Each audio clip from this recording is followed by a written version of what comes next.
तो ये कहानी है सेनगोकू एरा के एक डीमन स्लेयर की किमेत्सु नो याइबा के करंट इवेंट से 400 साल पहले की, जिस समय जुड़वा होना एक अपशगुन माना जाता था। और तब एक गांव के मुखिया के घर में योरिची और मिचिकात्सु नाम के दो जुड़वा भाइयों का जन्म हुआ।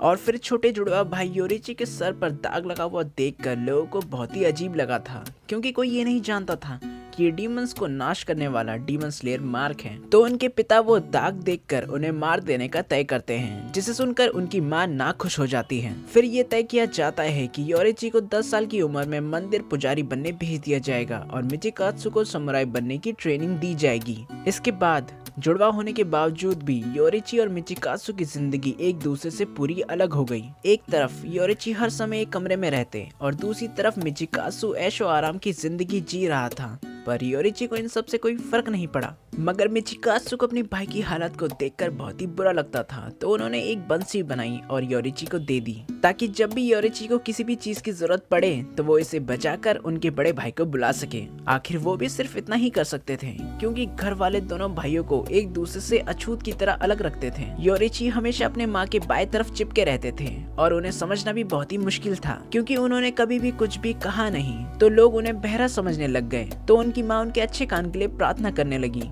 और उनके लिए ईयर चार्म्स बनाती। जब योरिची 7 साल के हुए तब पहली बार मिचिकात्सु ने उन्हें बोलते और स्माइल करते हुए देखा। जब वो समुराई बनने की ट्रेनिंग ले रहे थे तब योरिची ने कहा कि वो इस देश के सेकंड बेस्ट समुराई बनेंगे, क्योंकि वो अपने बड़े भाई को इस दुनिया का सबसे अच्छा समुराई बनते हुए देखना चाहते थे। और तब ट्रेनर ने योरिची को तलवारबाजी के दाव पे सिखाने का सोचा और योरिची को तलवार देकर उन पर वार करने को कहा। पर पलक झपकते ही उन्होंने उस ट्रेनर पर एक के बाद एक 4 लगातार वार किए, जिससे वो ट्रेनर बेहोश हो गया। और योरिची को ये देखकर बहुत ही बुरा लगा और उन्होंने समुराई बनने का सपना छोड़ दिया। जब मिचिकात्सु पूछते हैं कि उन्होंने ये कैसे किया, तब योरिची जवाब में कहते हैं कि उन्हें विरोधी की मांसपेशियों की हरकत और खून के बहाव को देखना चाहिए, ताकि पता लग सके कि उनकी अगली चाल क्या होगी। ये बात मिचिकात्सु के सर के ऊपर से निकल गई, क्योंकि किसी को ये मालूम नहीं था कि सिर्फ डीमन स्लेयर मार्क वाले ही इस दुनिया को उस तरह से देख सकते हैं। पर इसके बाद जब भी मिचिकात्सु योरिची से ये बात पूछते हैं तो वो दुखी हो जाते, क्योंकि उन्हें किसी बात का डर था और आखिर में उनका वो डर सच में बदल गया। उनके पिता योरिची की काबिलियत को देखकर योरिची को समुराई और मिचिकात्सु को पुजारी बनाने का निर्णय लेते हैं।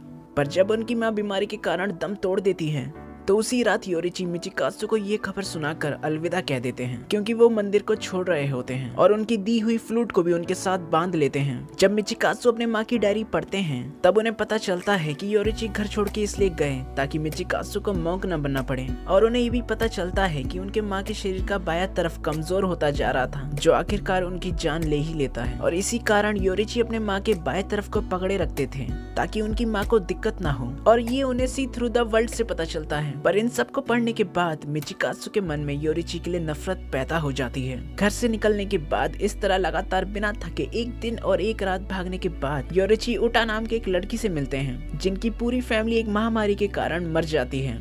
मिलने के बाद योरिची और उटा साथ में रहने लगते हैं और उटा से बात करने के बाद उन्हें पता चलता है कि उनकी तरह सबको ट्रांसपेरेंट वर्ल्ड नहीं दिखता, या वो इसकी तरह किसी भी एबिलिटी का इस्तेमाल नहीं कर सकते, क्योंकि ये हुनर वाले वो एक लौते थे, क्योंकि ये हुनर उन्हें अपनी माँ के पेट से ही मिल गया था। 10 साल के बाद योरिची और उटा शादी कर लेते हैं और जब उटा प्रेगनेंसी के लास्ट स्टेज में होती है तब योरिची मदद के लिए एक मिडवाइफ को लेने के लिए जाते हैं और उन्होंने सूरज डूबने से पहले वापस आ जाने का वादा किया। मगर उन्हें रास्ते में एक बूढ़ा आदमी दिखा जो अपने घायल बेटे से मिलने के लिए जा रहा था। तो योरिची उन दोनों को मिलवाने के लिए उनकी मदद करते हैं और उन्हें बहुत देर हो जाती है, क्योंकि तब तक सूरज ढल चुका था। वो घर तो आ जाते हैं, पर उन्होंने जो देखा वो दिल दुखाने वाला था। उनके सामने उनकी उता और पेट में पल रही बच्ची की लाश थी। किसी डीमन ने उनकी गैर मौजूदगी में उन्हें मार दिया। यह हादसा उन्हें इतना बड़ा सदमा देता है कि वो 10 दिन तक उन्हें अपने शरीर से लगा कर रखते हैं, जब तक एक डीमन स्लेयर जो कि रेनगोकू के एंसेस्टर्स थे वो आकर योरिची को उनका अंतिम संस्कार करने को नहीं कहते। इस तरह योरिची की छोटी सी फैमिली का सपना बुरी तरह से टूट जाता है और वो एक डीमन स्लेयर बनने का फैसला लेते हैं। डीमन स्लेयर कॉर्प्स में शामिल होने के बाद योरिची सन ब्रीदिंग टेक्निक बनाते हैं और बाकी डीमन स्लेयर्स को सिखाने की कोशिश करते हैं, पर कोई इसे सीख नहीं पाता, क्योंकि सबकी शारीरिक क्षमता योरिची जितनी नहीं थी। और वो अपने स्टूडेंट्स को उनकी वीकनेस और एडवांटेजेस में फोकस करने की सलाह देते हैं और इसी से 5 मेन ब्रीथिंग स्टाइल डेवलप होती है: flame, water, thunder, rock and wind. इसके बाद मिचिकात्सु भी एक डीमन स्लेयर बन जाता है ताकि वो अपने साथियों का बदला ले सकें जिन्हें डीमंस ने मार दिया था। मिचिकात्सु फिर योरिची से ट्रेनिंग लेकर मून ब्रीथिंग नाम का टेक्निक बनाते हैं और उनके माथे पर भी डीमन स्लेयर मार्क आ जाता है और ये मार्क धीरे धीरे सभी डीमन स्लेयर में फैलने लगता है। इस मार्क से सबको सी थ्रू वर्ल्ड और योरिची की बाकी एबिलिटीज तो मिल जाती है, पर साथ ही में इससे 25 साल या उससे पहले ही मर जाने का श्राप भी लग जाता है। कुछ समय बाद आखिरकार योरिची और डीमन किंग मुजान एक बैम्बू फील्ड में आमना सामना करते हैं और मुजान के साथ तमाओ भी वहीं होती है। मुजान को देखकर योरिची को एहसास हो जाता है कि उनका जन्म मुजान और डीमंस को खत्म करने के लिए ही हुआ है।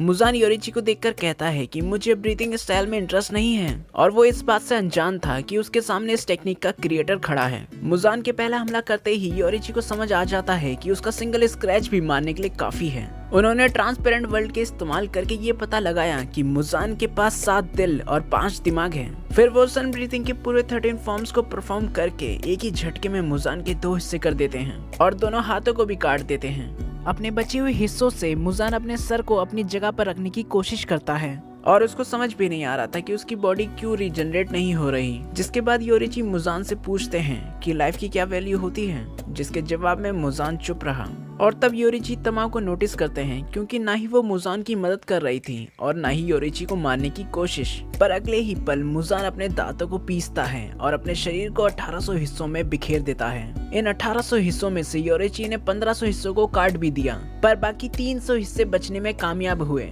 जो कि एक ह्यूमन ब्रेन को फॉर्म करने के बराबर थे। इन शॉर्ट मुजान बच निकला। मुजान मरने के इतना करीब होकर भी वो भागने में कामयाब हुआ, जिसके कारण तमाओ इतना गुस्सा हो जाती है कि वो अपने शराब का भी ध्यान नहीं देती और मुजान का नाम चिल्ला देती है। पर फिर भी वो नहीं मरती, जिसका मतलब वो मुजान के श्राप से आजाद हो चुकी थी। इसके बाद योरिची तमाओ से मुजान को मारने में मदद करने के लिए कहते हैं। इसी कारण तमाओ एक डीमन होने के बावजूद भी कोई डीमन स्लेयर उन्हें कुछ नहीं कहता और तमाओ उनकी मदद भी करती है। उसी दिन वापस आकर योरिची को पता चलता है कि उनका भाई मिचिकात्सु कोकोशिबो नाम का एक डीमन में बदल चुका है, तो अगर वो मुजान को खत्म कर देंगे तो उनके भाई भी मर जाएंगे, जिस वजह से योरिची ने फिर मुजान को मारने की कभी भी कोशिश नहीं की और तमाओ को भी जाने दिया। इन सब कारणों की वजह से योरिची को डीमन स्लेयर कॉर्प्स से निकाला गया और उन्हें सेपुका करने के लिए बहुत से लोगों ने कहा, पर उस समय के डीमन स्लेयर कॉर्प्स के हेड जो सिर्फ 6 साल के थे, उन्होंने उन्हें सेपुका करने से मना कर दिया। इसके बाद जब तक योरिची जिंदा रहते हैं तब तक मुजान अपने डर के मारे उनसे दूर ही रहा। इसके बाद योरिची सोमियोशी से मिलते हैं जो कि तांजीरो के पूर्वज थे और उन्हें अपनी जिंदगी की कहानी बताते हैं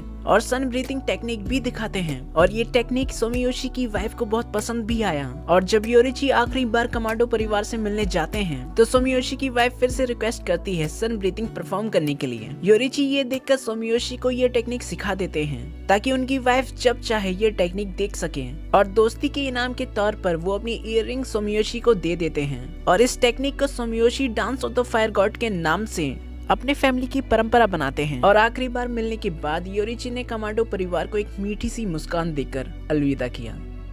तो गाइस, अगर आपने ये वीडियो यहाँ तक देखी है तो कमेंट में मुझे आई वॉच इट लिखकर जरूर बताना, जिससे मुझे पता चले कि किसने ये वीडियो पूरी देखी है, क्योंकि वैसे भी मैं इतनी बड़ी वीडियो नहीं बनाना चाहता क्योंकि कोई भी इन्हें पूरा नहीं देखता।